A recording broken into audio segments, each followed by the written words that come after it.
ngir mu mën a mucc ca loolee nga xamante ni sax gars yi sax mën nañ koo tuddee dañ ko naroon a këyir ca foofee yóbbu ko ca fañ ko soxlaa nga gis ni itam muy moom muy Guy Marius Sagna jot nañu seeni ay convocation ba war a wuyu ji ci sa ca brigade de recherche déjà waaw brigade de recherche noonu la ni ki 10 heures nag la ñu wax la ñu xamal xibaar ne la ñu war dem wuyu ji Lamine mu nekk lu doy waar nag wax dëgg yàlla muy ñoom ñaar ñëpp waaw mu nekk lu doy waar nag parce que nag Guy Marius Sagna des naa mën a xam parce que même ci convocation yi d'après information yi ñoom yu ñu jàllalee mooy c'est affaire leur concernant waaw maanaam démb bi ñu leen di jàpp jéem leen a def Cheikh Bara lañu leen jàpp Guy Marius Sagna fekkuñu ko fa léegi après la ñu yëg ne ki nga xam ne moo di Guy itam woolu nañ ko te Guy ci boppam moo ko xamle man déglu naa ko mu wax ko moo ko xam ne moom 10 heures lañ ko convoqué Cheikh Bara nag moom itam convoqué nañ ko mais xamuñu moom exactement xamuñu ban heure lañ ko convoqué mais Guy moom leer na ma ne 10 heures lañ ko convoqué Cheikh Bara itam convoqué nañ ko tey ñoom ñaar ñëpp c'est affaire leur concernant mais Cheikh Bara moo ñu rapporté plus d'informations par rapport à cette convocation ndax ni ki démb jàpp naa ni am na ab communiqué goo xamante ne ñii di waa kër gi di Ecobank jot nañ ko daal di génnee jëmee ci Cheikh Bara lan la Cheikh Bara wax Lamine danga may ma dem jël kàddu yi Cheikh Bara waxoon diggante Ecobank ak ministre Cheikh Diba ak Cheikh Bara Ndiaye parce que itam Ecobank ni ki démb ñoom def nañ communiqué waaye itam def nañ plainte waaw mais damay ñëw ci kàddu yi Cheikh Bara yëkkati li waral coow li waaw parce que Cheikh Bara ay kàddoom moo waral coow li waaw ay kàddu ca Walfadjri la ko waxee voilà maa ngi def émission bi Cheikh Diba moomu ma tudd mooy problème mu dàquk Sonko mooy xasmu bi si naka oui parce que moom maa ngi koy laaj fii ci télé bi est-ce que def na déclaration patrimoine jàpp naa ne ci ministère yi ko defut la bokk dafa yor compte banque bu nekk Ecobank compte banque boo xam ne ay centaine de milliards ñoo ca nekk moom Cheikh Diba compte personnel di ko Ousmane Sonko li may wax nii xam na ko parce que man ba ma ko yëgee rek yëg na ko te mook Jomaay temps yii nee naa leen am na benn ministre bu Jomaay ne bu Sonko ne ko gis nga li diw def mu ne ko waaw mu ne ko léegi ni ñu koy def mu ne ko sama xarita mënuma ko dàq damaa déggal Cheikh Diba la xam nga dafa am loo xam ne tey lañ ko mën a wax parce que divorce bi am na nag amatul luñ fi wëndee. leer na. yaakaar naa ni lii. waaw moom Cheikh Bara Ndiaye moo ko wax ci émission bu ñu naan classe affaire ca Walfadjri ni ki dimanche gi ba mu defee costume bu rafet ndeysaan jour boobu sax xàmmee ma ko. jour boobu il a encore explosé les compteurs parce qu'il y avait plus de 51 000 personnes qui le suivaient en direct. ci émission boobu ci la defee révélation yi ni mel. waaw révélation yi ni mel nag. ci Cheikh Bara mi ñàkkul mu am réaction ci banque bi ndax fàttali ne moom da caa tudd banque bii di Ecobank. léegi Ecobank boobu nag ñoom itam jot nañ daa di jug ngir leeral. ñoom. par rapport ak kaddu yi Cheikh Bara moo taxit ñu génn communiqué ca communiqué ba nag ñoom dañ caa wax lu jot a leer. mu ne le député proche de Ousmane Sonko prétendait même bàyyi ma lire il y a quelques jours. maa ngi jégalu damaa tëb une partie. waaw il y a quelques jours le député Cheikh Bara a formulé des accusations graves à l'encontre du ministre des Finances Cheikh Diba alléguant que ce dernier disposait de comptes de centaines de milliards. Ce dernier disposait de centaines de milliards dans un compte Ecobank. Ecobank moo ñu xamal ne ci fan yi ñu génn. waaw. am na ministre am na député boo xamante ne moo ngi wuyoo ci turu Cheikh Bara dafa def émission ci émission bi moo ngi xam leen ne ki nga xam ne moom moo di ministre Cheikh Diba dafa amub compte boo xamante ni dafa am ay centaines de milliards ci ca Ecobank la ko daal di amee. ñooñu ko xamal ñoom ñu ne. Après la publication sur les réseaux sociaux d'un relevé de compte ouvert dans ses livres et attribué au ministre sortant des Finances Cheikh Diba, Ecobank a catégoriquement rejeté l'authenticité du document affirmant qu'il ne provient nullement de ses services. Ecobank xamle ne ñoo ngi gis ab relevé de compte boo xamante ne jamono jii moo ngi way ci réseaux sociaux yi. waaw waaye nag ñoom la ñu xamal ne papier boobu noonu muy circuler foo la ndax jigewul benn yoon ci seeni màqaama. ñoom Ecobank koy xamal ne ñu ngi bindal ne il circule en ce moment sur les réseaux sociaux un document portant le logo de Ecobank et présente comme un relevé bancaire ainsi que de commentaires associés à ce document. Ecobank Sénégal dément formellement l'authenticité de ce document, indique l'établissement bancaire dans un communiqué partagé sur les plateformes numériques. maanaam Ecobank moo xam ne document boobu comme ni ma la ko waxee bokkoo ci ñoom te jugul ca ñoom ñu teg ca ni Ecobank moo wax léegi ba léegi Ecobank moo wax ñu ne waaw le député Cheikh Bara Ndiaye a soutenu que le ministre des Finances Cheikh Diba disposerait de centaines de milliards dans un compte logé à Ecobank te mu ne affirmant détenir ces preuves ñu ne dans la foulée des documents présentés comme des relevés bancaires estampillés Ecobank ont commencé à circuler waaye itam Ecobank teg nañ ne ñoom il se réserve le droit que su fekkee nit dafa utiliser frauduleusement seen i image wala seen marque ngir véhiculer ci de faux messages ba di ci attribuer loo xamante ne boo ko te ñoom danañ ne suñu amee firnde yu leer ne kooka la dañ la yóbbu ci kanamu yoon maanaam Ecobank xam le na ne ne non simplement loolu Cheikh Bara Ndiaye wax du dëgg waaye nee nañ këyit googu nga xamante ne mu ngi fës ci réseaux sociaux yi suñu fexee ba ba xam fa mu jugee xam nga ko def nee nañ dàq ko ñu yóbbu ci kanamu yoon ndax loolu dafa dem di gàkkal ak tilimal seen dette ñoom nekk ñu ci yooya lii la réaction boo xamante ne ñii di waa Ecobank jot nañ ko daal di génnee jëmee ci kaawu ki nga xamante ne moo di Cheikh Bara mi nga xam ne ni ki tey wax nañ le yónnee nañ ko convocation mi ngi dem wuyu ca brigade de recherche léegi nag Lamine su fekkee kàddu yii ma tegal la sànq ak réaction bi ci Ecobank def moo tax Cheikh Bara war a dem wuy ji wala jéem ñu ko doon jéem jàpp d'une part c'est justifié kàddu yi non kàddu yi moom moo ko wax mais jéem a jàpp bi c'est justifié c'est justifié parce que dafa jëmee médec tuuma la bu ko xam ne da koo yëkkati teg ko ci ci benn institution financière ak benn nit koo xamante ni ministre la woon ndax fàtte ne gouvernement bi dissoudre nañ ko léegi nag peut-être convocation bi c'est justifié mais jàpp bi man cautionné wu ma ko jàpp bi dafa ñaaw convocation bi c'est justifié jàpp bi wala façon bi jàpp bi dafa ñaaw parce que dañ ko doon jéem a jàpp de force dafa ñaaw mais convocation bi c'est justifié comprendre naa ko ndax kaddu yi Cheikh Bara yëkkati ay kaddu yu graaw la te war na dem étayer ses preuves parce que moom Cheikh Bara moo wax ne il dispose de preuves léegi preuve yooyu nag suñ ko convoqué dina dem joxe ko léegi ñëwal te est-ce que Ecobank itam maanaam jéemul anticiper par rapport ak preuve yi ñuy wax ne génn na mu ni loolee di ay documents ay faux documents la mën na génn parce que su nekkee ni ñoom dañoo noppi ça pourrait dire que kayit googu ñuy génn muy circuler ci réseaux sociaux yi pourrait considérer des preuves pourrait constituer des preuves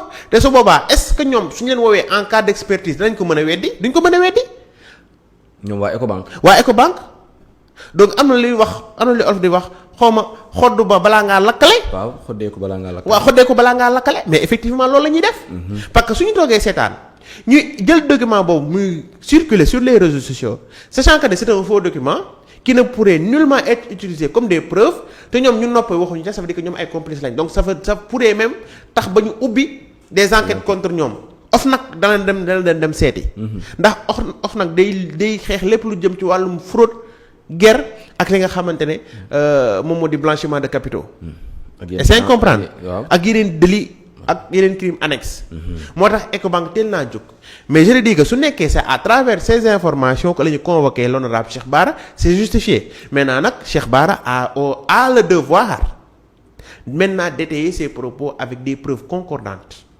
mais avant may ñëw ci preuve yooyu noonu parce que dama ko bëgg a def beneen waxtaan ci convocation bi déjà ñu ngi wax léegi à l'entame de mes propos le député l'honorable Cheikh Bara Ndiaye te ku ñu ne député xam ni am na immunité parlementaire donc ci convocation boobee Cheikh Bara il a l'obligation mu dem wuy ji wala mën na wéeru ci ginnaaw immunité parlementaire am bi àggaleel question sénégalais la dikkal àggaleel parce que dama la bëgg a dugal ci règlement intérieur assemblée nationale bi wax ci ci wàllum immunité parlementaire. voilà parce que dama bëggoon joxe texte yi. daf koo def ci flagrant délit daf koo toog wax ko. sénégalais di ko dégg.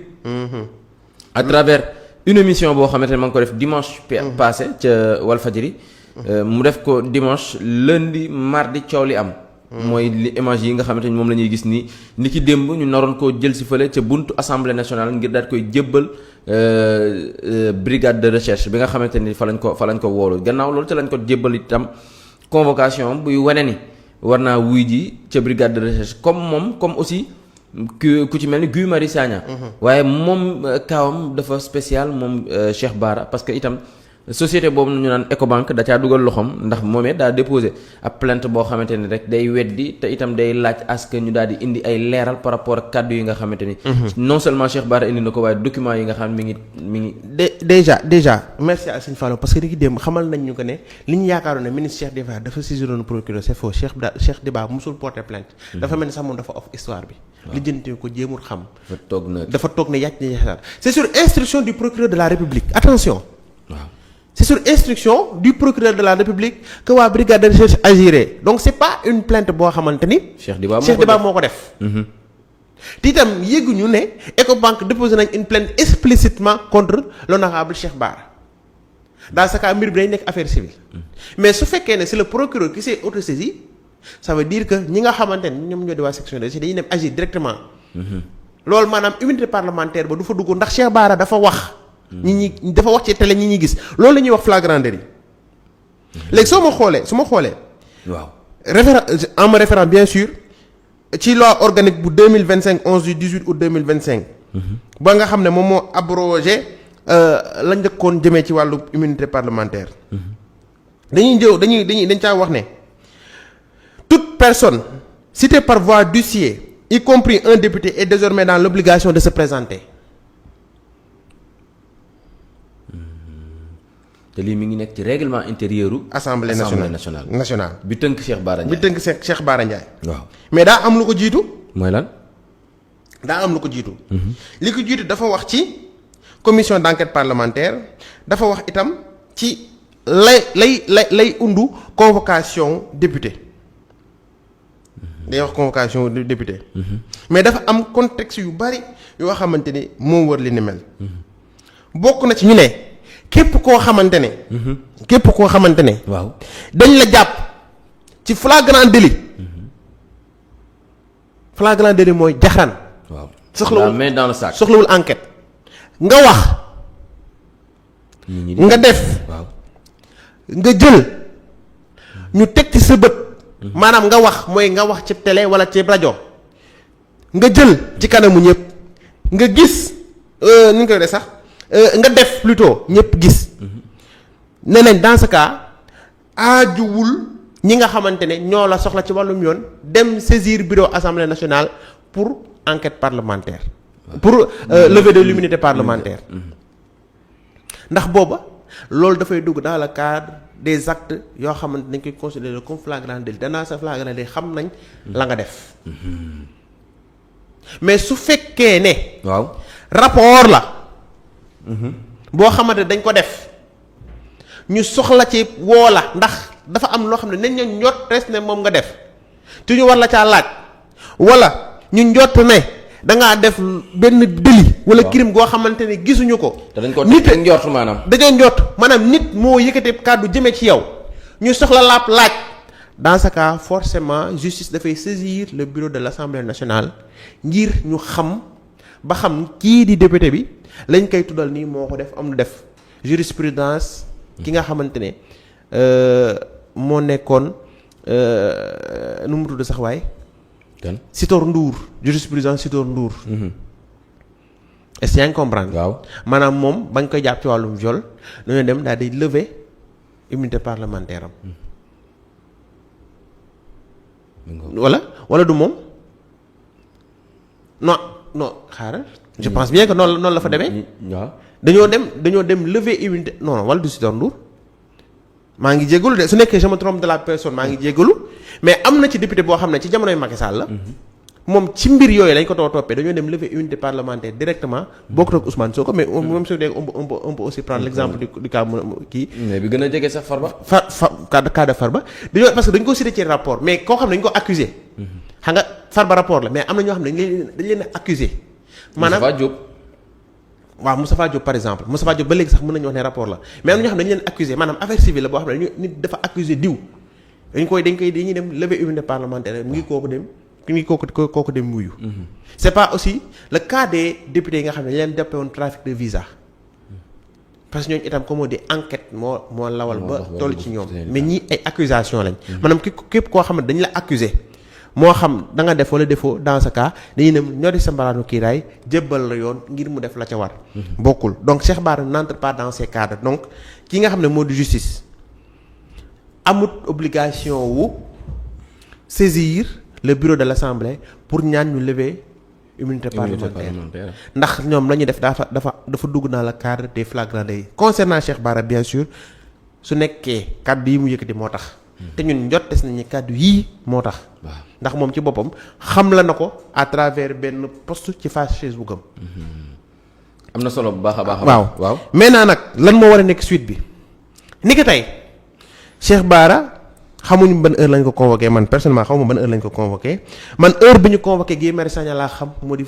10 heures te Guy Marius Sagna nag pour l'instant man xamaguma mais Cheikh Bara moom moo ñu wax lañ nga xamante ne moom moo tax xëy na ñu convoqué ko léegi nag su ma sukkandikoo ci kàddu yi man damay wax alhamdulilah parce que damaa gëm ne Cheikh Bara ay waxam jale muus la su fekkee la mu wax dëgg la man gëm naa ci dañ dem étayer ay preuves te ba léegi Cheikh Bara n'a jamais été condamné pour diffamation te bëri na ay dossiers yi ñu ko doon toppee diffamation bëri na.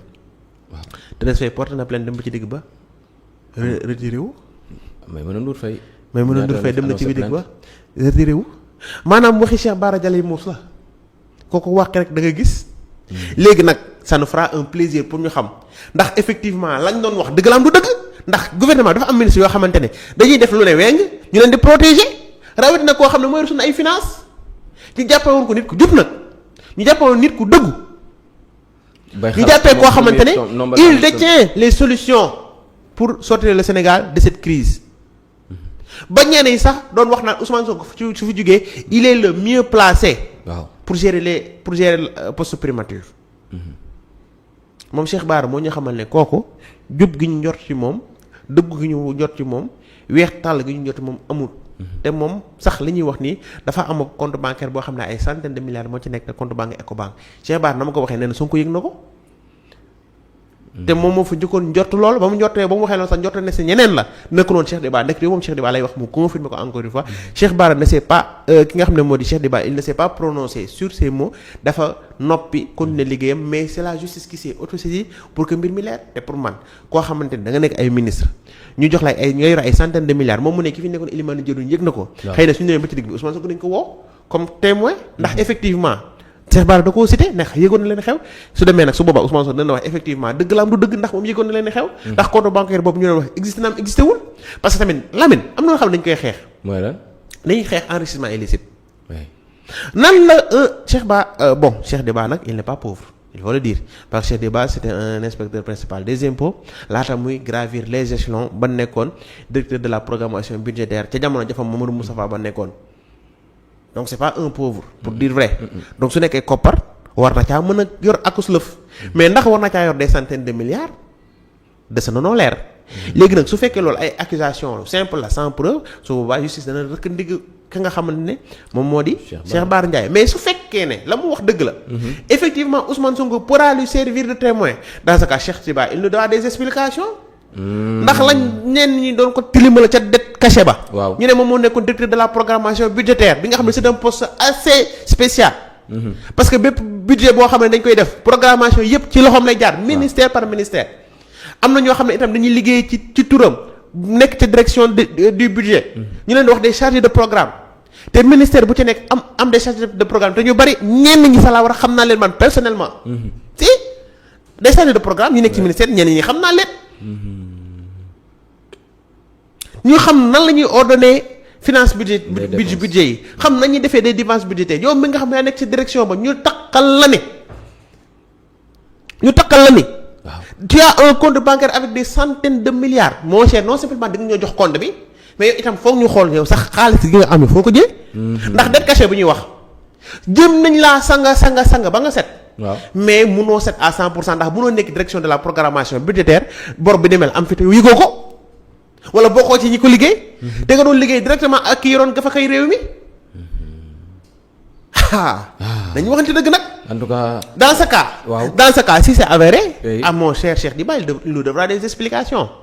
je serai désolé mais su boobaa amatul protection président amatul kenn. déedéet. lépp day leer comme moo tax mbir mi man dama see kontaan li tax ma kontaan ci mooy pour une fois au moins. waaw ay waxi Cheikh Bara Ndiaye dinañ ko gëstu yoon def ci liggéeyam. dinañ ko gëstu yoon def ci liggéeyam. pour une fois. ñu xool ba xam. ñu xool ba xam. waaw. ñu xool ba xam parce que Cheikh Bara yàgg na def révélation boo xam ne may toog fii di ci xuloo ak Ndeye Assou ma ne lii dafa yomb Ndeye Assou ne ma du mus a am suite parce que ñoom ñii dañuy Cheikh Bara di waxal dëgg la au début dama ko bëgg a gëm mais Lamine man dama yàgg gëm une chose. mooy lan. Lamine doo ma ñëw di ma jiñ dëmm ma lay bàyyi su nekkee dëmm laa kañ moom di nga mën naawal. waaw nga jiñ ma dëmm di nga mën naawal de wala ma naawal la. Oui parce que dama gëm ne ay accusation du nekk ay accusation gratuite Cheikh Bara gëwu ma ne yëpp na sénégalais yëpp goo xamante ni dina toog ci télé Walfadjri ñëpp di ko dégg 50,000 personnes. en direct toog di ko seetaan en direct Cheikh Bara def des accusations gratuites amul benn cislaay amul benn wéeruwaay gëwu ma ne Cheikh Bara yebee nañu noonu Cheikh Bara su ko defee wax dëgg yàlla crédibilité bi amul yëpp da koy ñàkk. Oui il en va de sa crédibilité aussi. parce que Cheikh Bara yàgg nañoo dafay defi révélation goo xam ne musul am plainte. wax na fi Aminata Touré def ko de graves accusations contre elle et contre.